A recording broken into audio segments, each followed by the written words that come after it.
The marble floor was cold beneath my knees, even through the thick fabric of my uniform. I'd been scrubbing the same spot for 20 minutes now, watching the wine stain slowly fade from cream to pale pink, my fingers pruned and aching from the chemical bite of the cleaner. The hallway stretched endlessly in both directions, all gleaming surfaces and tasteful art that cost more than I'd earn in a lifetime. Everything here whispered wealth in a language I'd never learned to speak. My back protested as I shifted position, the dull ache settling deeper into my spine. 3 double shifts this week, 4 next week if I could manage it. The numbers tumbled through my exhausted mind like stones: rent, utilities, Mama's medication, the past due notice from the hospital. Each figure a small knife, cutting a little deeper. You missed a spot. I flinched at the sharp voice, my head snapping up to find Mrs. Castellanos looming over me, her severe face pinched with perpetual disapproval. The head housekeeper of the Valencia Hotel, the most exclusive establishment in the city, where rooms started at $5,000 a night, and the clientele could buy and sell people like me without checking their bank statements. I'm sorry, You'll do it properly the first time, or you'll find yourself back on the street. Her accent was thick, her words clipped. Mr. Constantine arrives in 1 hour. Everything must be perfect. Perfect. Do you understand? My throat tightened. Yes, ma'am. She swept away, her heels clicking in angry staccato against the marble, leaving me alone with my burning hands and the spreading dampness behind my eyes that I absolutely could not allow to fall. Not here. Not where someone might see. I'd heard whispers about Mr. Constantine in the 3 months I'd worked here. Everyone whispered about him, the staff falling silent when his name was mentioned, crossing themselves when they thought no one was looking. He occupied the entire penthouse floor, though he rarely stayed more than a few days at a time. Something about business, something about power, something about the kind of danger that made even hardened security guards nervous. The kind of man who existed in a different stratosphere entirely. I returned to scrubbing, my vision blurring slightly. The exhaustion was bone deep now, settling into my marrow. I couldn't remember the last time I'd slept more than 4 hours, couldn't remember the last time I'd eaten something that wasn't whatever the kitchen staff was throwing away at the end of their shifts. My uniform, 2 sizes too big, borrowed from a girl who'd quit last month, hung on my frame like a tent. Invisible. That's what I needed to be. Invisible and efficient and completely forgettable. The stain finally surrendered, fading to nothing under my determined assault. I sat back on my heels, pressing one raw hand against the small of my back, allowing myself exactly 3 seconds of rest before the elevator chimed. My heart lurched. Too early?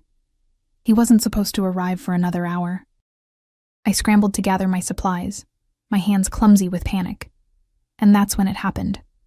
My elbow caught the bucket, sending it tipping, the dirty water cascading across the pristine floor in a spreading pool of disaster. No, no, no. The word escaped as a desperate whisper as I lunged forward, trying uselessly to contain the flood with my bare hands. The water was everywhere now, creeping toward the antique runner, toward the doorway of Suite 3000, toward certain termination of my employment. The elevator doors opened. I didn't look up. Couldn't look up. My entire focus narrowed to the impossible task of cleaning up this catastrophe before Mrs. Castellanos returned, before whoever had just arrived witnessed my spectacular failure. My hands moved frantically, squeezing water back into the bucket with my cleaning rags, my breath coming in short, panicked gasps. Footsteps approached. Not the sharp click of heels, but something heavier, more deliberate. Expensive shoes. I could tell by the sound alone. Multiple sets of footsteps, actually, moving in formation. They stopped. I could feel eyes on me, assessing, judging. Heat crawled up my neck, flooding my face. This was it. This was how I'd lose the job I desperately needed. The job that barely kept us afloat, but was all that stood between us and complete destitution. I'm so sorry, I managed, the words tumbling out in a rush. I'll have this cleaned immediately. Look at me. The voice cut through my panic like a blade through silk, low, commanding, with an accent that turned the simple words into something almost dangerous. Not a request. Never a request from someone who sounded like that. I couldn't disobey. My body moved before my mind could catch up, my head tilting back, my eyes traveling up past perfectly tailored shoes, past charcoal slacks with a knife-edge crease, past a black shirt that probably cost more than my entire wardrobe until, oh. The breath left my lungs in a silent rush. He was young. That was my first coherent thought. Younger than I'd expected, maybe 30, perhaps a year or two more. Dark hair swept back from a face that could have been carved from marble, all sharp angles and aristocratic lines. But it was his eyes that held me frozen, pale, almost silver in the hallway's soft lighting, and completely, utterly cold. This was a man who'd looked at death and found it boring. 2 men flanked him, both large and alert, their jackets cut to conceal but not quite hide the weapons underneath. Security. His security. Because men like him move through the world wrapped in layers of protection, insulated from the chaos that defined lives like mine. What's your name? He didn't blink, didn't smile. His gaze moved over me with the same clinical assessment someone might use when examining a particularly interesting insect. Sarah. My voice came out barely above a whisper. Sarah Mitchell. Han. How long have you worked here, Sarah Mitchell? Something about the way he said my full name made my skin prickle with awareness. 3 months. And in 3 months, has anyone taught you the proper way to clean a floor? His tone was mild, almost conversational, but I caught the steel underneath. The implicit threat. Tears burned behind my eyes. I would not cry. I would not cry in front of this man, in front of his cold appraisal and his casual cruelty. Yes, sir. I'm sorry, sir. It won't happen again. No, he agreed softly. It won't. The finality in those words hit me like a physical blow. Of course. He was going to have me fired. Men like him probably ruined lives before breakfast without a second thought. I was nothing to him, less than nothing. A mistake to be erased, a problem to be eliminated. The tears came anyway, hot and humiliating, spilling down my cheeks before I could stop them. I ducked my head, my hands still clutching the soaked rag, my shoulders trembling with the effort of keeping the sobs silent. I needed this job. Mama needed her medication. The hospital needed their payment. We needed... Stop. I couldn't. The tears kept coming. 3 months of exhaustion and fear and grinding poverty finally breaking through the careful wall I'd built around myself. I pressed my free hand against my mouth, trying to muffle the sounds, trying to disappear into the floor itself. A shadow fell over me. He'd moved closer, close enough that I could smell his cologne now. Something dark and expensive with notes of cedar and smoke, close enough that I could see the perfect shine of his shoes, now dangerously near the spreading water. Look at me. Quieter this time, but no less commanding. I forced my head up, my vision swimming with tears, and found him crouched before me, not kneeling. Men like him didn't kneel, but lowered to my level, those pale eyes fixed on my face with an intensity that made my breath catch. Why are you crying? The question was clinical, curious, as if my tears were a puzzle he needed to solve. My voice broke. I can't lose this job. Please. I'll work double shifts. Why can't you lose this job? He tilted his head slightly, studying me. There are other jobs. A hysterical laugh bubbled up. Other jobs. As if it were that simple. My mother is sick. She needs medication. I have bills. The words tumbled out before I could stop them, desperation overriding dignity. I don't have anyone else. It's just us. Please, I'll do anything. Anything? The word hung in the air between us, sharp and loaded with meaning. I froze, suddenly aware of how that must have sounded, of how vulnerable I'd made myself, of how this powerful, dangerous man was looking at me now, not with pity, but with something else entirely, something calculating. I started to backtrack, but he held up one hand, silencing me. How much do you make here? He asked instead. The question threw me. $15 an hour, usually 40 hours a week, sometimes more. Something flickered across his face. Too quick to read, too subtle to name. He stood in one fluid motion, pulling his phone from his pocket.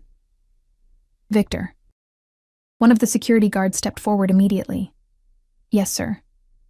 "Find out who this girl's supervisor is. Tell them she's been reassigned." His eyes never left my face, effective immediately. My heart stopped.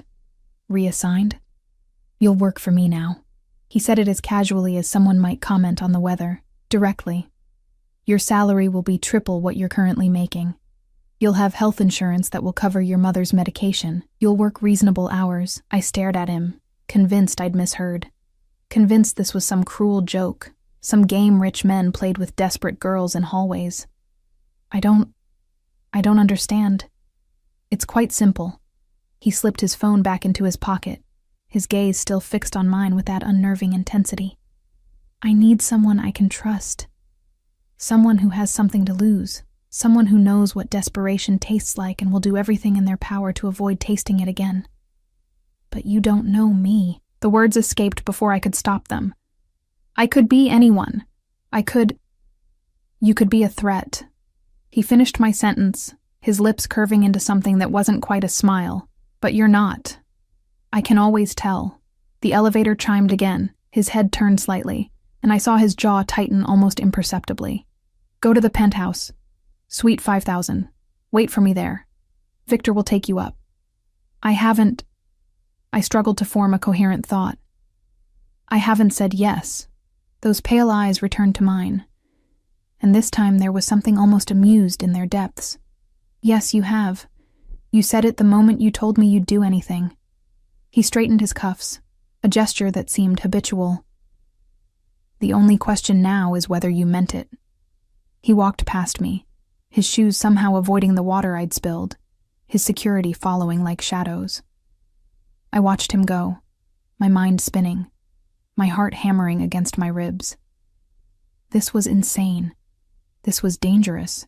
This was... "Miss Mitchell?" Victor, the security guard, extended one gloved hand toward me. "If you'll come with me."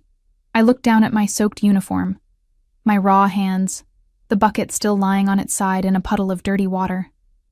Looked at the life I'd been living, stretched thin as paper, always one disaster away from complete collapse. Looked at the elevator where that dangerous, beautiful man had disappeared, offering me a lifeline that felt more like a noose. My hand was shaking when I placed it in Victor's. "Okay," I whispered. "Okay." The elevator doors closed behind us, and I watched the numbers climb. Past the floors where people like me cleaned and served, past the luxury suites, past everything familiar, toward the penthouse, where a stranger with silver eyes had just purchased my future for the price of my desperation. I should have been terrified. The problem was, I was. The elevator rose in silence, each floor marked by a soft chime that seemed to echo in my chest. Victor stood at parade rest, his hands clasped behind his back, his expression revealing nothing. I pressed myself against the far corner, acutely aware of how I must look, uniform soaked and wrinkled, hair escaping its bun in damp tendrils, the chemical smell of cleaning solution clinging to my skin. What had I just agreed to? The numbers climbed higher than I'd ever been allowed to go. The penthouse level wasn't accessible with a standard key card. I'd learned that my first week. Only Mr. Constantine and his personal staff could reach it, and now, apparently, me. The doors opened onto a private foyer that stole what little breath I had left. Polished black marble reflected recessed lighting, creating the illusion of walking on water. A massive abstract painting dominated one wall, all slashing reds and golds that seemed to move in my peripheral vision. The air itself felt different here, filtered and temperature-controlled to perfection, carrying the faint scent of leather and expensive tobacco. "This way, Miss Mitchell." Victor's voice was carefully neutral as he gestured toward an enormous set of double doors. My legs moved mechanically, carrying me forward, even as my mind screamed warnings. This was the part in the story where the foolish girl walked into the monster's lair. This was where everything went horribly, irreversibly wrong. The doors opened onto a space that defied description. Floor-to-ceiling windows wrapped around three sides, offering a view of the city that made my stomach drop. We were so high up that the buildings below looked like toys, the traffic like sluggish rivers of light. The penthouse itself was decorated in shades of black and steel gray, all clean lines and minimalist furniture that probably cost more per piece than I'd make in a year, even at my new salary, if this was real. If any of this was real, Mr. Constantine will be up shortly. Victor moved to position himself by the door, clearly intending to wait with me. My voice cracked. I cleared my throat, tried again. What exactly am I supposed to do? He said I'd be working for him, but he'll explain. Victor's expression softened slightly, though his posture remained rigid. I'd suggest you make yourself presentable. There's a bathroom through that door. He nodded toward a hallway. Second door on the right. Make myself presentable. Right. As if soap and water could transform me into someone who belonged in a place like this. But I went anyway, my feet silent on carpet so plush it felt like walking on clouds. The bathroom was larger than my entire apartment, all white marble and gold fixtures, with towels so soft they seemed to melt under my touch. I stared at my reflection in the massive mirror, barely recognizing the hollow-eyed girl looking back at me. When had I gotten so thin? The uniform hung on me like a shroud, emphasizing the sharp angles of my collarbones, the shadows under my eyes. My skin had that grayish cast that came from too little sleep and too much stress. I looked exactly like what I was, someone drowning slowly, too proud to scream for help until it was almost too late. I washed my hands carefully, watching the water turn gray with dirt and cleaning solution. Splashed cold water on my face, removing the tear tracks, tried to tame my hair back into something resembling order. It was futile. I'd never look like I belonged here, but at least I looked slightly less like something the cat dragged in. When I emerged, Victor was speaking quietly into his phone. He ended the call as I approached. Mr. Constantine is delayed. He asks that you wait. How long? Unknown. Victor's expression was carefully blank. Would you like something to drink? Water? Coffee? Water would be... My stomach growled, loud and mortifying in the quiet space. I hadn't eaten since yesterday morning, I realized. A protein bar someone had left in the staff room, gone stale but still edible. Victor's eyes flickered with something that might have been sympathy. I'll have food brought up. No, that's not... It wasn't a question, Miss Mitchell. He was already speaking into his phone again. Rapid-fire Russian that I couldn't understand but that somehow sounded both respectful and commanding. 10 minutes later, I found myself seated at the kitchen island. Black granite, gleaming appliances that looked like they'd never been used, facing a spread of food that made my eyes sting with fresh tears. Sandwiches cut into precise triangles, a bowl of fruit that glistened like jewels, cookies that smelled like heaven, a pitcher of ice water beaded with condensation. Eat, Victor said simply, then returned to his post by the door. I wanted to resist, wanted to maintain some shred of dignity, some illusion that I wasn't completely desperate. But my body betrayed me, my hand reaching for a sandwich before my mind could overrule it. The first bite was revelation: real turkey, crisp lettuce, some kind of aioli that burst across my tongue with flavor I'd almost forgotten existed. I ate slowly, trying to maintain some semblance of manners even though every instinct screamed at me to shove the food in my mouth as fast as possible. Ate until my stomach protested, unaccustomed to being full. Drank water until the persistent headache that had been my companion for weeks finally began to fade. Thank you, I said quietly. And Victor nodded once. The sun was setting beyond the windows, painting the sky in shades of amber and blood. I watched the city transform, lights beginning to glitter like captured stars, and tried to process what had happened. A few hours ago, I'd been invisible, just another body in a uniform, scrubbing floors and swallowing humiliation with every breath. Now I was in a penthouse that probably cost more per night than I made in 6 months, eating food I couldn't have afforded in my wildest dreams, waiting for a dangerous man who'd offered me salvation with strings I couldn't yet see. There were always strings, always a price. The question was whether I could afford to pay it. The elevator chimed. Victor straightened imperceptibly, his hand moving toward his jacket in a gesture that was pure instinct. The doors opened, and he was there. Mr. Constantine, flanked by 2 different security guards, his expression carved from ice. But there was something else now, something I hadn't noticed in the hallway. Blood. Not much. Just a few drops on his shirt cuff, dark against the black fabric. His knuckles were slightly red, the skin abraded. He'd hurt someone, recently. Out, he said simply, and his security guards retreated to the elevator without question. Victor hesitated for a fraction of a second. I saw the conflict in his eyes, but then he too withdrew, leaving me alone with this man who wore violence like cologne. The silence stretched, broken only by the soft hum of climate control and my racing heartbeat. He moved to the bar, poured himself 2 fingers of something amber, drank it in one smooth motion, poured another. Only then did he turn to face me fully. "You ate." Not a question, an observation. Victor said, "Good." He cut me off, moving closer. "When was the last time you had a proper meal?" I didn't want to answer, didn't want to give him any more weapons to use against me, but his eyes demanded truth, and I found myself helpless against that demand. 2 days ago. The kitchen staff sometimes 2 days. He repeated the words like they tasted foul. "And your mother's medication. I had to choose between the full dose and food." The admission burned. "I've been splitting her pills, stretching them." Something dangerous flickered across his face. "That could kill her. So could starvation." The words came out sharper than I'd intended, edged with the desperation I'd been holding back. "I'm doing the best I can. Your best is killing you both." He set his glass down with controlled precision. "That ends now. I don't understand what you want from me." My hands clenched in my lap. "You don't know me. Why would you—" "I told you. I need someone I can trust." "That doesn't make sense. Trust takes time. Trust takes—" "I have neither the time nor the patience for conventional relationship building, Sarah." My name in his mouth sounded like a caress and a threat simultaneously. "What I have is excellent instinct and the resources to act on it. You need help. I need someone in a very specific position. We can help each other." "What position?" He studied me for a long moment, those pale eyes cataloging every detail. "My world is complicated, dangerous. People want things from me constantly. Money, power, influence, blood.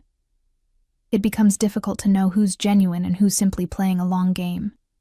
He moved to the windows, his back to me, silhouetted against the dying light. "But you have no idea who I am, do you?" "You're Mr. Constantine." I said it carefully. "You stay here sometimes. People are afraid of you. They should be." He turned back, and something in his expression made my breath catch. "My full name is Alexei Konstantin Volkov. Does that mean anything to you?" I shook my head slowly. "Good." A ghost of something that might have been a smile touched his lips. "That's refreshingly honest. Most people in this city know my name, know what it represents." "What does it represent?" "Power. Control." He approached until he was standing directly in front of me, close enough that I had to tilt my head back to maintain eye contact. "I run an organization that operates in the spaces between legal and illegal. I have business interests that span continents. I have enemies who would kill me without hesitation, and allies who would betray me for the right price." His hand moved, and I flinched involuntarily, but he only brushed a loose strand of hair from my face, his touch surprisingly gentle. "I need someone in my personal space who wants nothing from me except to survive. Someone whose loyalty can be bought with something as simple as a living wage and health care. Someone who hasn't been corrupted by this world yet. You want a maid." I tried to keep the disappointment from my voice. "You want someone to clean your penthouse and—" "No." The word was firm. "I want someone who will be here, who will see things, hear things, but who has no allegiance to any of my enemies. Someone I can talk to, who isn't trying to manipulate me or kill me or steal from me." His thumb traced my cheekbone, and I shivered despite myself. "I want someone real in a world of carefully constructed lies. I'm not—" I struggled to find words. "I'm nobody. I'm just—" "You're someone who's been invisible for so long you've forgotten you exist." His voice dropped lower. "I'm offering you visibility, Sarah. A salary of $45 an hour. Full health insurance that will cover your mother completely. An apartment in this building, smaller than this, but yours. Safety, security. All you have to do is be here when I need you to be here. Listen when I need to talk. Exist in my space without agenda." It sounded too good, too easy. "And if I say no, then Victor will escort you back to your life, and you'll never see me again." He withdrew his hand, creating distance. You'll continue splitting pills and skipping meals and working yourself to death. And in 6 months, maybe a year, you'll break. You'll lose your mother, your apartment, yourself. I've seen it happen 1,000 times. That's not fair. My voice trembled with anger now, with the fury of having my choices stripped away. You're manipulating me. Yes. He didn't deny it. I'm offering you a way out of hell, and you're calling it manipulation. Perhaps you're right. But the door is still open, Sarah. The question is whether you're brave enough, or desperate enough, to walk through it. I stood, my legs unsteady, and moved to the windows. The city sprawled below, indifferent to my crisis. Millions of people down there, all fighting their own battles, all trying to survive. How many of them would kill for this opportunity? How many would call me a fool for hesitating? What happens when you get bored? I asked, my breath fogging the glass. When the novelty wears off and you don't need your real person anymore? Then you'll have saved enough money to start over properly. You'll have experience, references, opportunities you never would have had otherwise. His reflection appeared in the window beside mine. I'm not offering you forever, Sarah. I'm offering you a chance. I closed my eyes, thinking of Mama in her hospital bed, her body ravaged by illness we couldn't afford to treat. Thinking of our apartment with its peeling paint and broken heater. Thinking of the future I'd resigned myself to. More floors to scrub, more humiliation to swallow, more of myself slowly eroding until there was nothing left. Okay, I whispered. Okay.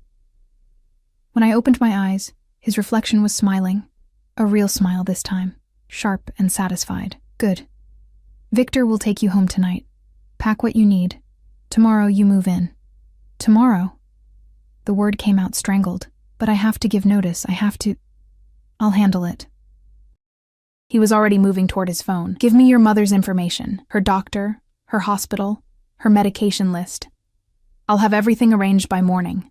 This was happening too fast. Everything was spinning out of control, and I was falling, and there was nothing to grab onto except him. This dangerous stranger who'd seen me crying on a floor and decided to rebuild my world. I gave him the information, my voice mechanical, and watched him make calls in that rapid Russian, his tone commanding and absolute. Watched him dismantle my life and reconstruct it with the same casual efficiency someone might use to rearrange furniture. When he finished, he looked at me with those pale, assessing eyes. Sleep here tonight.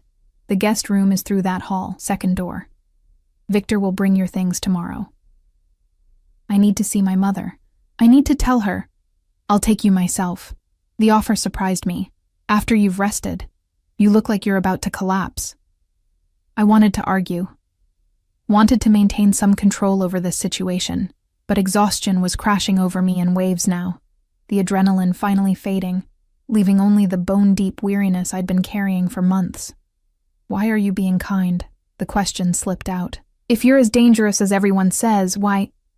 Kindness and danger aren't mutually exclusive, Sarah. He moved closer, crowding my space but not quite touching.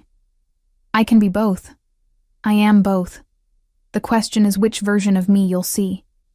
His hand came up, cupping my jaw, tilting my face toward his. Betray me, and you'll learn exactly how dangerous I can be. Serve me well, and you'll want for nothing. That sounds like a threat. It's a promise. His thumb brushed across my lower lip, and I felt that touch everywhere. Now, go to bed before you fall down. We have a lot to do tomorrow. He released me, and I fled. There was no other word for it. Down the hallway to the guest room. Only when the door was closed behind me did I allow myself to shake, to process what had just happened. I'd sold myself.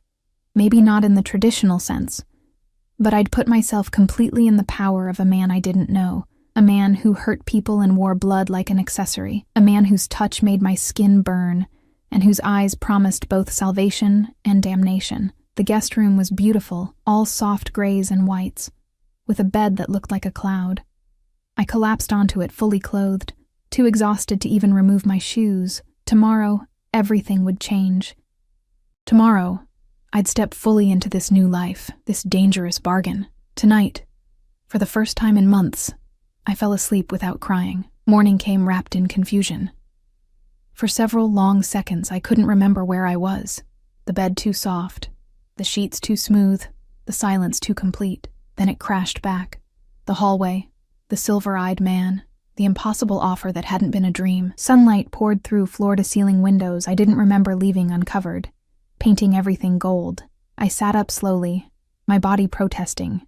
Every muscle ached from months of physical labor, but underneath that familiar pain was something new. The absence of the crushing anxiety that usually woke me gasping at dawn. A soft knock interrupted my thoughts. "Miss Mitchell?" Victor's voice, respectful but firm. "Mr. Volkov asks that you join him for breakfast." Mr. Volkov. Not Mr. Constantine. His real name, the one that carried weight, I still didn't fully understand. "Give me 5 minutes," I called back, my voice rough with sleep. The bathroom attached to the guest room offered luxuries I'd only seen in magazines.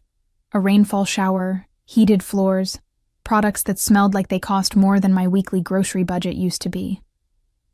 I washed quickly, reluctantly putting back on yesterday's uniform since I had nothing else. My reflection showed someone who'd slept 8 uninterrupted hours for the first time in recent memory. The shadows under my eyes hadn't disappeared, but they'd faded slightly.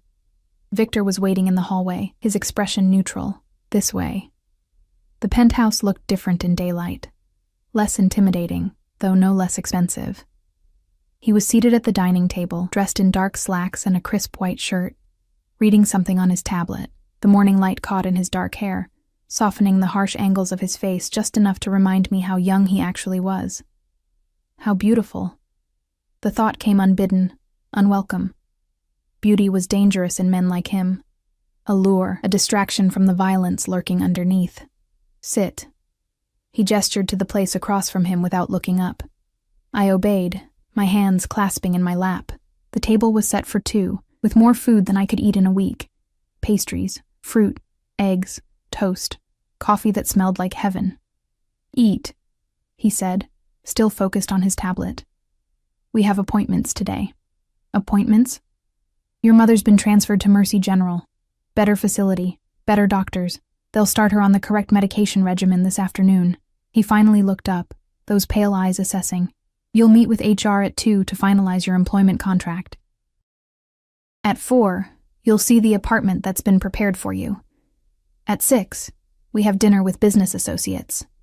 My stomach tightened. "We?" "You'll accompany me." He said it like it was obvious, part of your duties. "I don't understand. You said you needed someone to be here, to listen, but I need someone whose presence doesn't come with complications." He set down his tablet, giving me his full attention. "In my world, everyone has an angle. Everyone wants something. If I bring a woman to dinner, people make assumptions, assume she's my mistress, or a potential wife, or a spy for a rival. It creates conversations I don't have time for." His lips curved slightly. "But if I bring my personal assistant, someone clearly in my employ, clearly not from my world, it simplifies things. So I'm, what, a prop? Your protection." The words were soft but serious. "For both of us. You protect me from unwanted speculation. I protect you from anyone who might seek to harm me through you. Who would want to harm you through me? I'm nobody.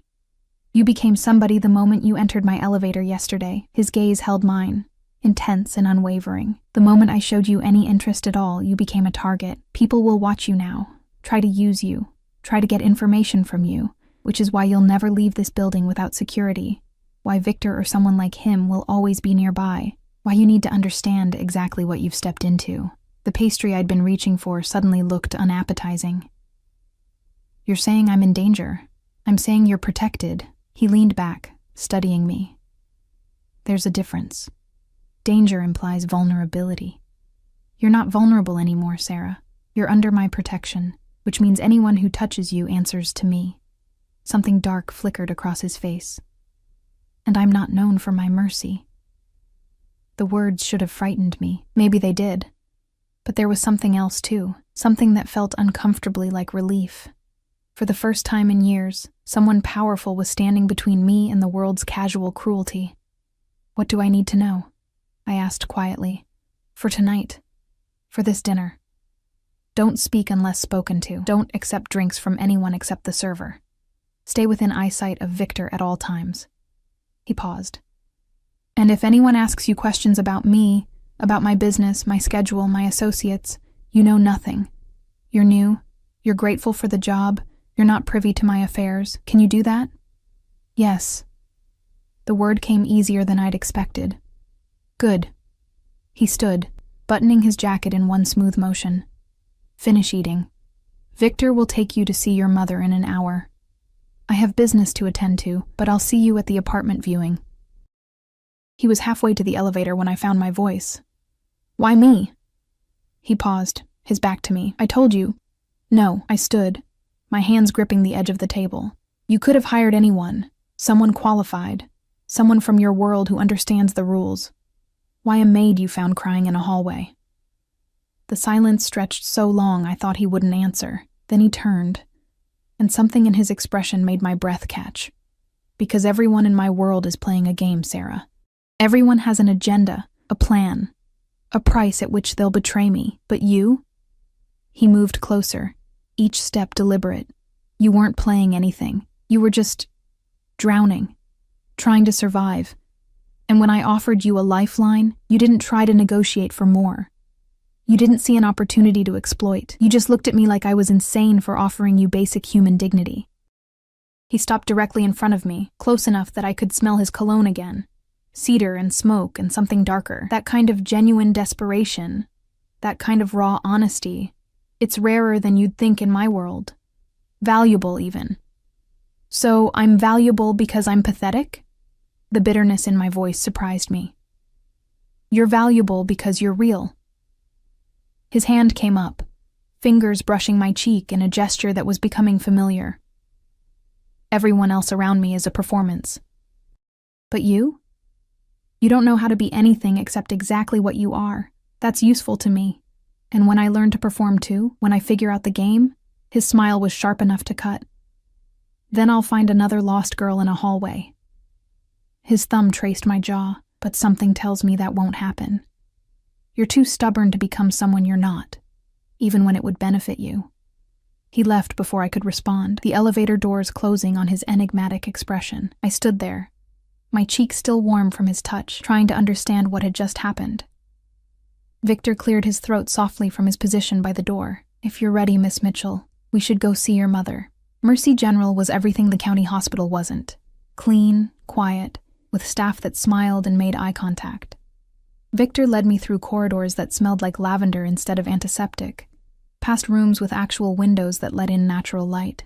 Mama's new room was private, spacious, with a view of the garden courtyard.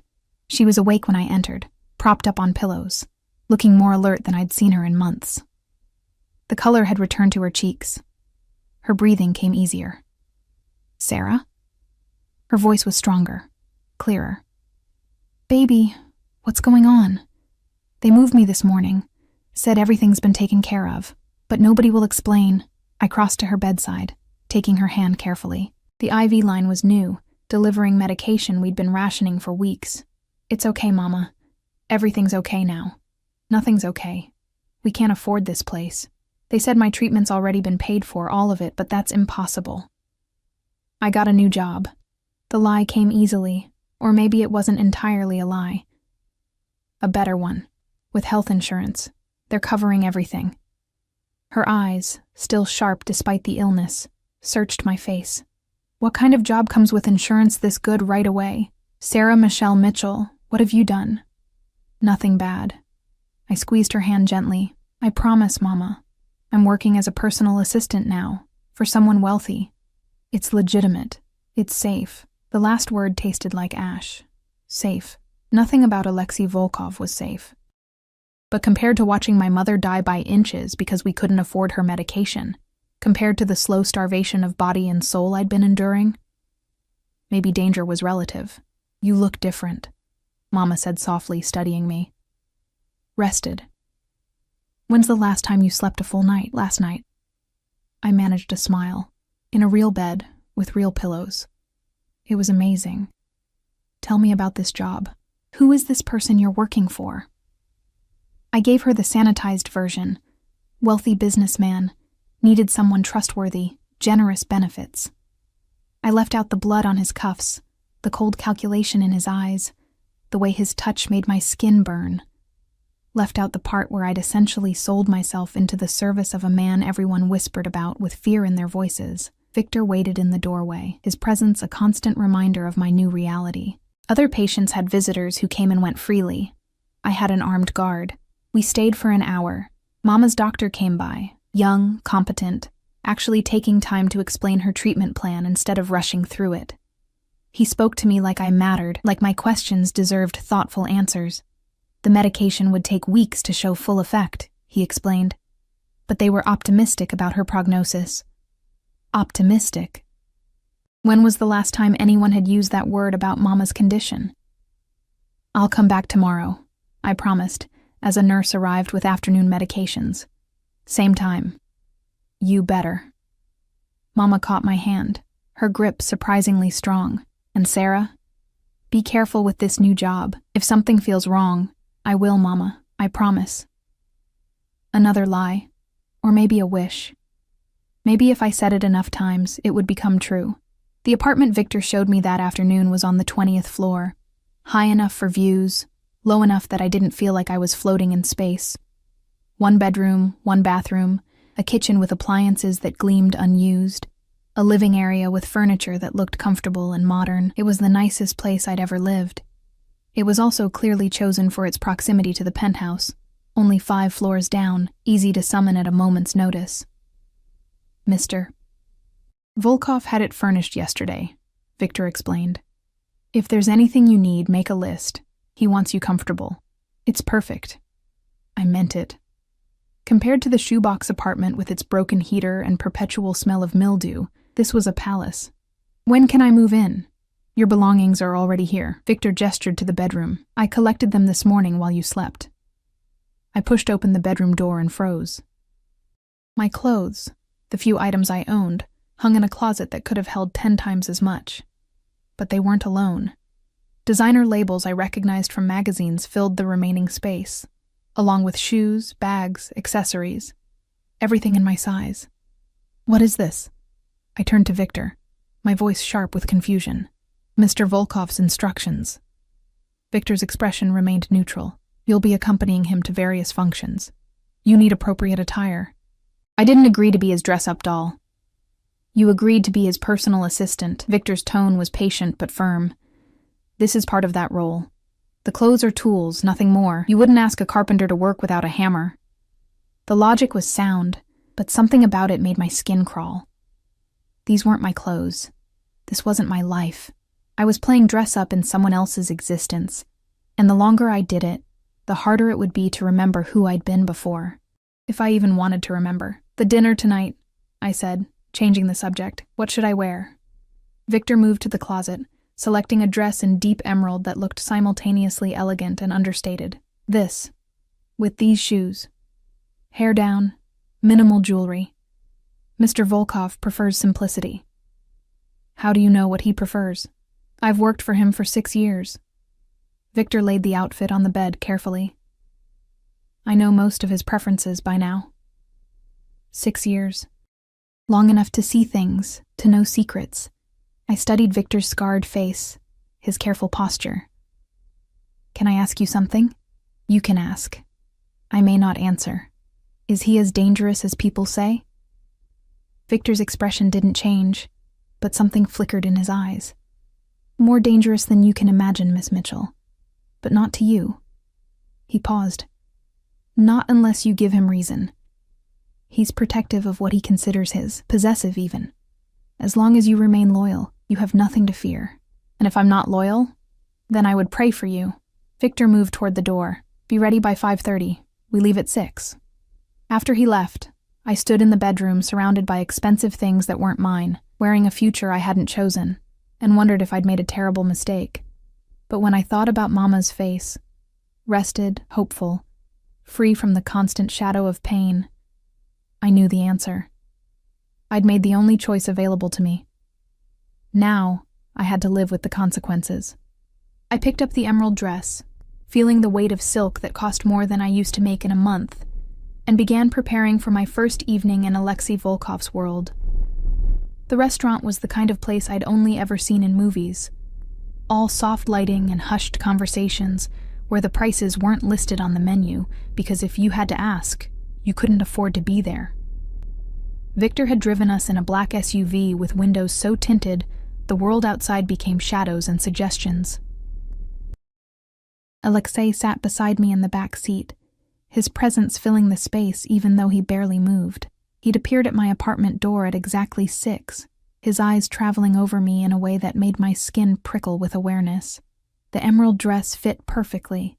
Of course it did, hugging curves I'd almost forgotten I had beneath baggy uniforms. The heels made me taller but unsteady, like I was playing dress-up in someone else's life.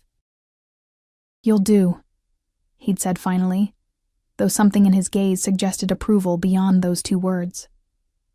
Now we were here, and I was acutely aware of how out of place I felt. The other diners wore their wealth like second skin, casual, comfortable, entitled to occupy space in rooms like this. I felt like an imposter, waiting for someone to point and expose me. "Stay close," Alexei murmured as we entered. His hand settled on the small of my back, warm through the thin silk. Possessive. "These people are sharks. They'll smell blood in the water if you show weakness."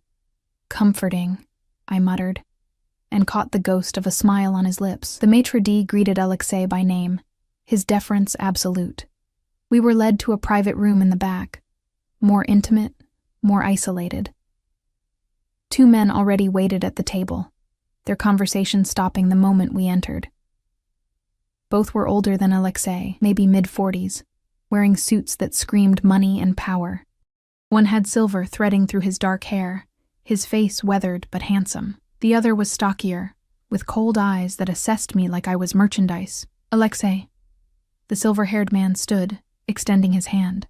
"Good to see you." "Dmitri."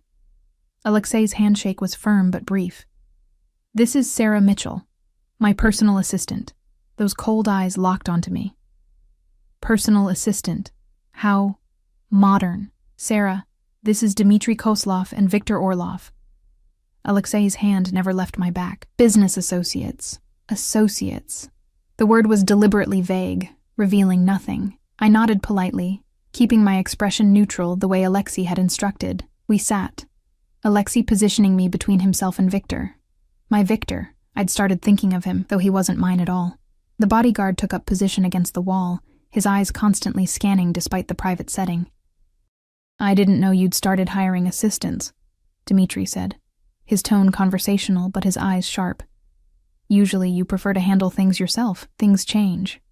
Alexei's voice was mild, but I caught the steel underneath. "I've been expanding operations. Having someone I trust to manage the details has become necessary." Trust. The stocky one, Victor Orlov, let the word hang. "That's an interesting word, considering we just met this young lady." "Which is precisely why I trust her." Alexei's fingers brushed my arm, a gesture that looked casual but felt deliberate. "She has no connections to our world, no hidden agendas, no reason to betray me. Unlike some people." The temperature in the room dropped several degrees. I kept my eyes on the table, my heart hammering, suddenly understanding that I was witnessing something dangerous. This wasn't just dinner. This was a chess game, and I was a piece Alexei had just moved into play. "Careful, Alexei." Dmitri's smile didn't reach his eyes. "Accusations without proof are dangerous things." I made no accusations. Alexei leaned back, perfectly relaxed. "Merely stated facts. Trust is rare in our line of work. When you find it, you protect it." His hand found mine under the table, his fingers interlacing with my own. The gesture shocked me. Intimate, possessive, completely unexpected. I froze, unsure how to respond. "How long has she been working for you?" Orlov asked, his gaze never leaving me. "Does it matter?" Alexei's thumb traced circles on my palm, his touch sending unwanted heat up my arm. "She's mine now. That's all anyone needs to know. Mine." The word resonated through me, carrying implications I wasn't ready to examine. The waiter arrived, breaking the tension. Orders were placed in low voices. I let Alexei choose for me, having no idea what half the items on the menu even were. Wine was poured, though I barely touched mine. I needed my wits sharp, needed to understand what was happening around me. So, Sarah. Dmitri turned his attention to me fully, his smile predatory. How does a personal assistant end up working for someone like Alexei? I was fortunate. I kept my voice steady, remembering Alexei's instructions. He offered me an opportunity when I needed one. Fortunate. Dmitri repeated the word like it was amusing. Yes, I suppose you are. Not many people get close to Alexei. He's notoriously private. I'm just an assistant. I met his eyes briefly before looking away. Submissive, unthreatening. I manage his schedule, handle correspondence. Nothing more. Nothing more. Orlov's smile was cruel. Then you won't mind answering a few questions. For instance, where was Alexei last Tuesday evening? I don't discuss my employer's schedule. The response came automatically, and I felt Alexei's approval in the way his hand tightened on mine. Loyal already. Orlov's tone turned mocking. How much is he paying you for that loyalty? That's enough. Alexei's voice cut through the room like a blade. Sarah is here as my guest, not to be interrogated by you. If you have questions about my whereabouts, ask me directly instead of harassing someone who's done nothing to warrant your attention. The air crackled with tension. Victor shifted against the wall, his hand moving toward his jacket. The dynamic had changed, from tense dinner to potential violence in the space of seconds. Peace, Alexei. Dmitri raised his hands, placating. Victor was out of line. We're just curious. You've never brought anyone to these dinners before. It raises questions. Then let me answer them clearly. Alexei released my hand, but only to wrap his arm around my shoulders, pulling me closer against his side. Sarah is under my protection. Anyone who threatens her, questions her, or even looks at her wrong will answer to me personally. Are we clear? Silence. Then Dmitri nodded slowly. Crystal clear. The rest of dinner passed in stilted conversation about business I didn't understand. Shipments and territories, percentages and partnerships. I stayed quiet, hyper-aware of Alexei's proximity. The weight of his arm around me, the way he touched me casually throughout the meal. Brushing hair from my face, refilling my water glass, his fingers trailing across my shoulder. It was a performance, I realized. He was marking territory, showing these dangerous men that I belonged to him, that touching me would mean war. It should have angered me, being used like a prop in his power games. Instead, I felt something else entirely. Safe. Protected. Claimed in a way that made my pulse race and my skin flush. When dessert arrived, something chocolate and decadent that I couldn't taste past the adrenaline, Dmitri leaned forward. There's a matter we need to discuss, Alexei. About the shipment that went missing last month. Not here. Alexei's voice was flat, and not in front of her. She's your assistant. Surely she's privy to what I choose to share. Nothing more. Alexei stood, bringing me up with him. We're done for tonight. Victor will be in touch about rescheduling. He guided me toward the door, his hand firm on my waist. Behind us, I heard Orlov's muttered comment, too low for full words but the contempt clear in his tone. Alexei stopped, turned. The temperature plummeted. Say it again. His voice was soft, deadly. Say it loud enough for everyone to hear. I said nothing that matters. Orlov's smile was sharp with malice. You called her a whore. Alexei's words were precise, each one landing like a physical blow. You implied she's here for services beyond filing paperwork. That's what you said. Own it. The silence was suffocating. Victor had moved, I realized, positioning himself between us and the other men, his hand inside his jacket, ready. It was a joke, Orlov started. Apologize. Alexei cut him off. To her. Now. You can't be serious. Do I look like I'm joking? Something terrible lived in Alexei's eyes now, something that made my stomach clench with fear. Not fear of him, but fear of what he might do. You have 5 seconds to apologize to Sarah, or I walk out of here and every deal we have dies with this conversation. 4 seconds of silence. 3, 2. I apologize, Miss Mitchell. Orlov's voice was strained, humiliated. My comment was inappropriate. We're done here. Alexei's hand found mine, pulling me from the room. Dmitri, find better associates. This one's lifespan is looking shorter every day. We walked out into the night, Victor trailing behind us. I couldn't breathe properly, couldn't process what had just happened. Alexei had threatened business deals, possibly his entire relationship with these men, over an insult directed at me. The SUV was waiting. Victor opened the door, and Alexei guided me inside before sliding in beside me. The door closed, sealing us in leather-scented darkness. I'm sorry. The words burst out of me. I didn't mean to cause problems. You caused nothing. His voice was still edged with violence. That was about respect, about making sure everyone understands that you're not available for their commentary or their assumptions. His hand found my chin, tilting my face toward his. You're mine to protect, Sarah, mine to defend. And I will burn down anyone who forgets that. The possessiveness in his voice should have frightened me. Should have sent me running back to my safe, miserable life where I was invisible and untouchable because I didn't matter enough to touch. Instead, I found myself leaning into his touch, drawn to the danger like a moth to flame. Why? I whispered. Why does it matter so much? Because I said it does. His thumb traced my lower lip, his eyes luminous in the darkness. Because you're the first real thing I've had in years, and I'll be damned if I let anyone take that away. The kiss happened so fast I had no time to prepare. His mouth covered mine, demanding and possessive, stealing the breath from my lungs. His hand tangled in my hair, holding me in place while he took what he wanted. His kiss speaking of ownership and hunger, and barely leashed violence. I should have pushed him away, should have remembered that this was my employer, that I was here because I needed money, that none of this was real. But my body didn't care about should.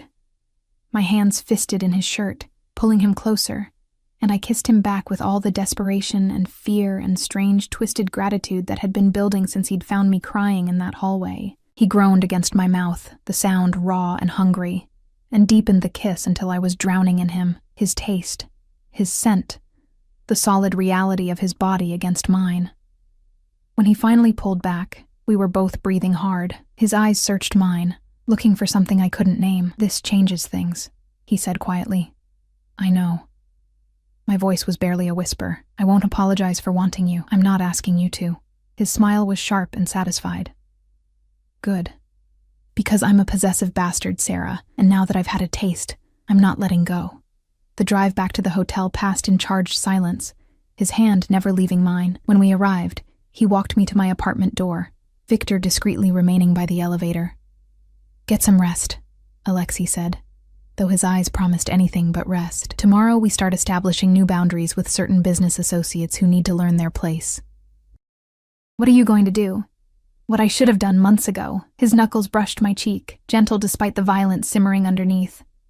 Remind them why they fear me. He kissed me again, softer this time, but no less claiming, before stepping back. Lock your door. Don't open it for anyone except Victor or me. Understood? Yes. Good girl. The words sent heat pooling low in my stomach. Sleep well, Sarah. You're going to need your strength. He left before I could ask what that meant. I locked the door as instructed, my fingers trembling, and leaned against it. Everything had changed. I'd walked into that restaurant as an employee, a prop in his power games. I'd left as something else entirely. Something claimed. Something wanted. Something dangerous. I touched my lips, still feeling the pressure of his kiss, and wondered what I'd become. 3 weeks passed in a blur of impossible luxury and creeping unease. Alexei had been true to his word. Mama's treatment continued without interruption, the doctors reporting steady improvement. I visited her daily, watched color return to her cheeks, heard strength rebuild in her voice. She'd be released soon, they said, home to recover fully, to live instead of merely survive. But nothing came without a price. Alexei's possessiveness had intensified after that dinner. He wanted me constantly nearby, in his penthouse while he worked, accompanying him to meetings where I sat silent and observant, present at dinners where dangerous men spoke in coded language about things I pretended not to understand. His touches grew more frequent, more intimate, a hand at my waist, fingers trailing down my spine, lips brushing my temple in gestures that blurred every professional line. And I let him.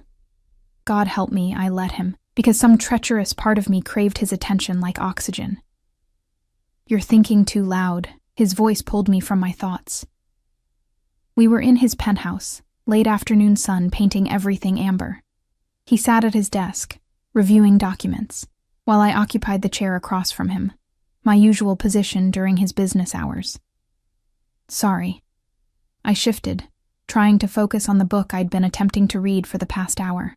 "What's bothering you?" He set down his pen, giving me his full attention. That was one of the things that unsettled me most.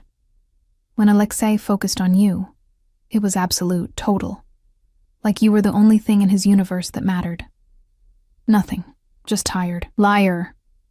He stood, moving around the desk with that predatory grace. "You've been distracted all week. Tell me why." I closed my book, meeting his eyes. "It's been 3 weeks. When does this arrangement end?" Something flickered across his face. Surprise, perhaps, or displeasure. "End? Why would it end when it's working perfectly?" "Because you said this wasn't forever. I said I couldn't promise forever." He crouched in front of me, his hands settling on the chair's arms, caging me in. "That's different from wanting it to end. Do you want it to end, Sarah?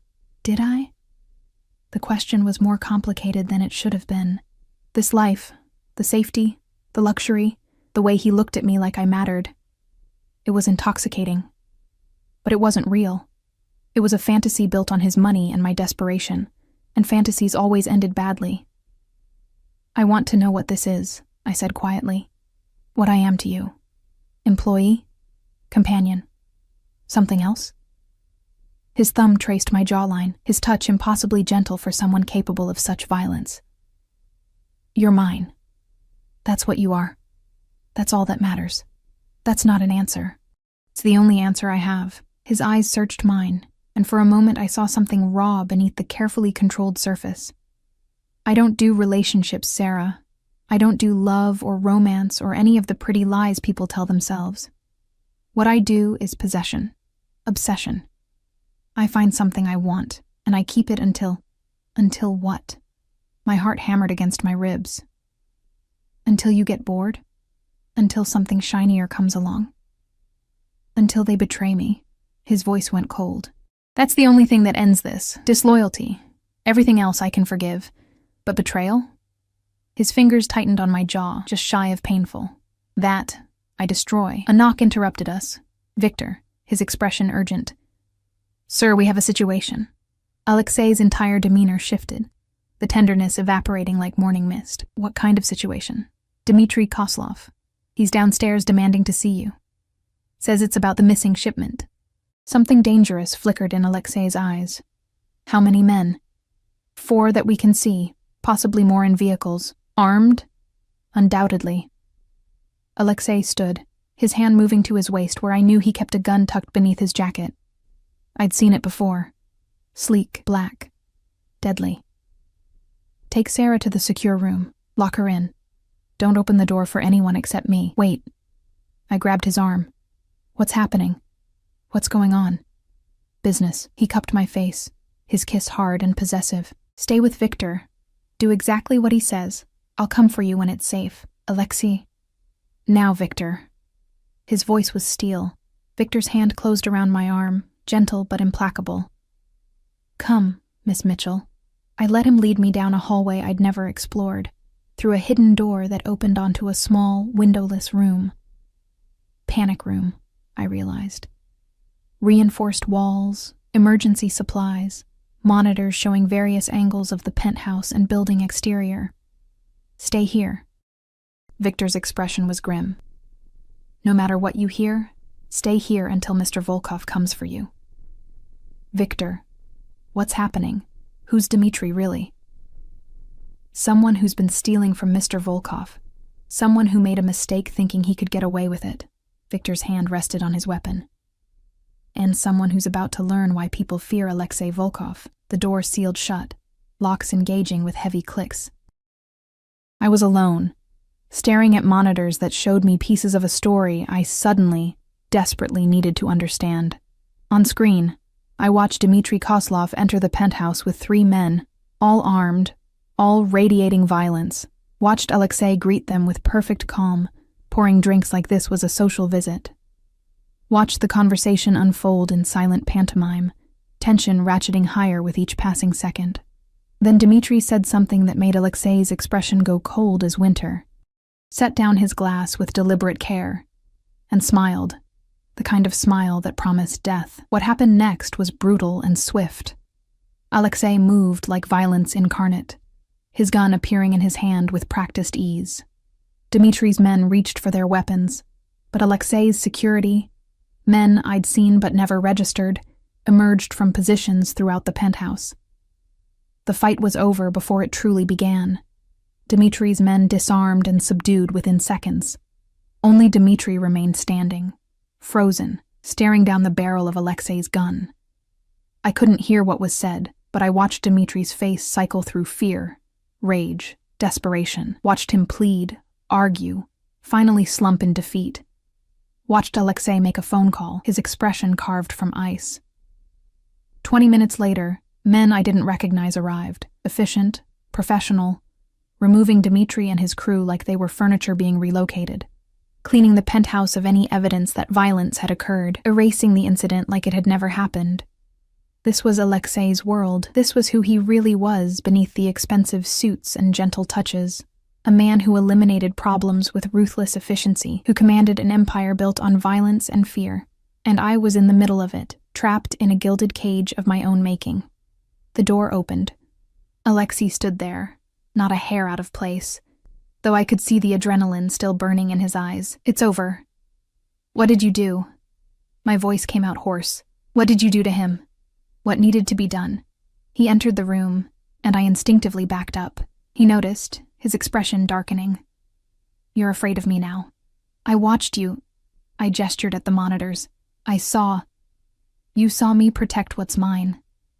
He moved closer, relentless. "Dmitry has been stealing from me for months, lying to my face while he bled my operations dry. Did you expect me to let that continue? To show mercy to someone who showed me none? I didn't know what I'd expected. I knew you were dangerous. Everyone told me. But seeing it is different from knowing it." He caught my arms, holding me in place when I would have retreated further. "This is who I am, Sarah. This is what you agreed to when you took my offer. You don't get to cherry-pick the parts you like and ignore the rest. I didn't agree to be involved in whatever just happened. You became involved the moment you entered my world." His grip tightened. "You think you can live in my space, take my money, accept my protection, and remain separate from what I do? That's not how this works." "Then how does it work?" I demanded, anger finally overriding fear. "You tell me, Alexei, because I'm trying to understand. You saved me, yes. You gave me everything I needed, yes. But what's the price? What am I really paying for all this?" "Your loyalty." His eyes blazed with intensity. "Your presence. Your honesty in a world of lies. That's all I've ever asked for." "That's not all." The words burst out. "You kiss me. You touch me. You look at me like you want to consume me whole. You tell everyone I'm yours, but you won't say what that means. You want my loyalty, but you won't give me truth. That's not fair, Alexei. That's not..." He kissed me, cutting off the flow of words, kissed me like he was drowning and I was air, his hands fisting in my hair, his body pressing mine against the wall. The kiss was desperate, almost violent, tasting of possession and need, and something that felt dangerously close to panic. When he pulled back, we were both shaking. "You want truth?" His voice was ragged. "Here's truth. I'm obsessed with you. From the moment I saw you crying in that hallway, something in me recognized something in you. You were broken in all the ways I understand, desperate in ways I remember being once. And when you looked at me, not with fear or calculation, but with simple, honest need, I was lost." His forehead pressed against mine, his breath warm on my lips. "I don't know how to do this gently, Sarah. I don't know how to want something without consuming it. I'm possessive and jealous, and I will destroy anyone who tries to take you from me. That's the truth. That's what you're dealing with. And what am I to you? I whispered. Really? Everything. The word was raw, honest in a way that made my heart stutter. You're everything I shouldn't want, and the only thing I can't give up. You're the conscience I lost years ago, and the future I didn't know I wanted. You're mine, Sarah, in every way that matters. I'm not a possession. No. His hand cupped my face, thumb brushing away tears I hadn't realized were falling. You're so much more than that. You're the only person in my world who sees me, really sees me, and doesn't run. The only one whose presence doesn't come with expectations or agendas. You're real in a way nothing else is. I'm scared, I admitted. Of you, of this, of what I'm becoming. Good. His smile was sharp and sad. Fear keeps you smart, keeps you cautious, but don't let it keep you from this. He kissed me again, softer now. From us. There is no us. You said you don't do relationships. I don't. His eyes held mine, vulnerable in a way I'd never seen. But I'll try. For you. I'll try to be something other than the monster everyone thinks I am. The promise hung between us, fragile and impossible. He was offering me something, not forever maybe, but a chance. A choice to step fully into his world, knowing what it meant, knowing who he was. The smart choice would be to walk away, to take what he'd given me, Mama's health, enough savings to start over, and disappear before I got in any deeper. But smart choices had never been my specialty. Okay, I whispered. Okay. His kiss was different this time, tender, almost reverent. I won't let anything happen to you. You understand that? You're under my protection, my obsession. Anyone who threatens you will answer to me. Even you? I asked. If you're the threat? Especially me. His smile was crooked, almost boyish. Though I'd appreciate it if you'd at least try to keep me honest. I can do that. Good. He pulled me close, wrapping me in his arms, because I have a feeling you're the only one who can. 6 months later, I stood in Mama's new apartment, paid for by Alexei, furnished to her tastes, in a safe neighborhood with good hospitals nearby. She'd recovered fully, the illness that had nearly killed her now just a bad memory. She'd started painting again, her canvases bright with colors I'd forgotten she loved. You look happy, she said, studying me over tea. Different, stronger, I am. It wasn't entirely true, but it wasn't entirely false either. Living in Alexei's world had changed me. I'd learned to navigate dangerous conversations, to read the undercurrents in business meetings, to understand the complex web of loyalties and betrayals that defined his empire. I'd learned that violence was sometimes necessary, that mercy was a luxury, that survival meant making hard choices. But I'd also learned that monsters could be tender, that men built from violence could still crave softness, that obsession could look uncomfortably like love if you squinted hard enough. Alexei was still possessive, still jealous, still capable of brutal efficiency when crossed. But he'd kept his word. He'd tried to explain instead of command, to ask instead of take, to build something with me instead of simply claiming me. It wasn't perfect. We fought, screaming matches that sometimes ended with thrown objects and always ended with desperate reconciliation. He pushed too hard. I pushed back. He wanted complete control. I refused to give it. We were fire and gasoline, passion and violence, constantly threatening to consume each other. But underneath the chaos was something real. Something worth fighting for. Does he treat you well? Mama asked, reading my thoughts in that uncanny way mothers had. Yes. I met her eyes. He's complicated, dangerous, but he's good to me. Protective, maybe too protective sometimes, but you love him. She said it gently, without judgment. Did I? The question had haunted me for months. What Alexei and I had didn't look like the love in movies or books. It was messier, darker, built on need as much as want. But when I imagined my life without him, without his intensity, his possessiveness, his absolute certainty that I belonged to him. Everything felt colorless. Yeah, I admitted finally. I think I do. Then that's all that matters. Mama reached across the table, squeezing my hand. You saved my life, baby. Let him save yours. That evening I returned to find Alexei in the penthouse, staring out at the city. He turned when I entered, his expression softening in that way it only did for me. How's your mother? Good. Happy. I moved to stand beside him. She asked about you. What did you tell her? That you're complicated. I leaned against his side, feeling his arm wrap around me automatically. Dangerous, possessive, occasionally insufferable. Sounds accurate. His lips brushed my temple. You left out devastatingly handsome. That's implied. His laugh was low and warm. We stood like that for a while, watching the city lights flicker on one by one, neither of us needing to fill the silence with words. I have something for you, he said finally, pulling a small box from his pocket. Not a ring. I would have panicked if it had been a ring. Instead, a delicate bracelet of platinum and diamonds, beautiful and clearly expensive. Alexei, before you argue, it's not a gift. He fastened it around my wrist with careful fingers. It's a tracker. GPS embedded in the clasp. I'll always know where you are. I should have been angry, should have railed against this blatant invasion of privacy, but I understood what he was really saying. I can't lose you. I need to know you're safe. You're insane, I said, but there was no heat in it. About you? Absolutely. He turned me to face him, his eyes searching mine. I know I'm not easy to love, Sarah. I know what I am, what I've done, but you make me want to be better, to try. I know. I cupped his face, feeling the sharp line of his jaw. And you are. Trying, I mean. It's enough. Is it? His vulnerability was showing again, that rare glimpse beneath the armor. Because I need you to understand. I'm never letting you go. This thing between us, whatever it is, it's permanent. You're stuck with me.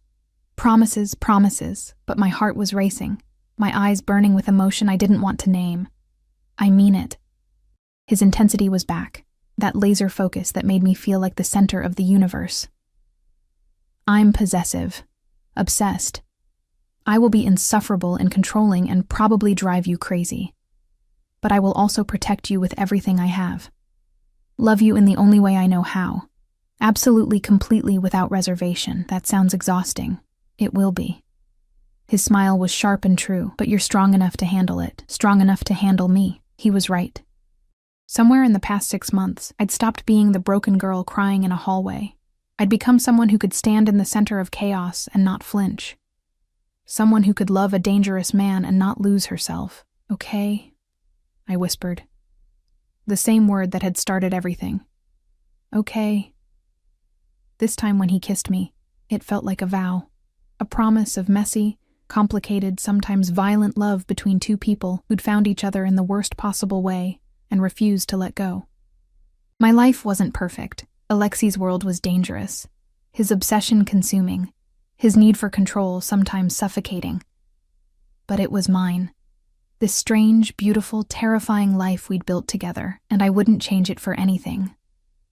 Outside, the city glittered with possibility. Inside, wrapped in the arms of a man who'd saved me and claimed me and loved me in all the wrong ways that felt absolutely right, I was finally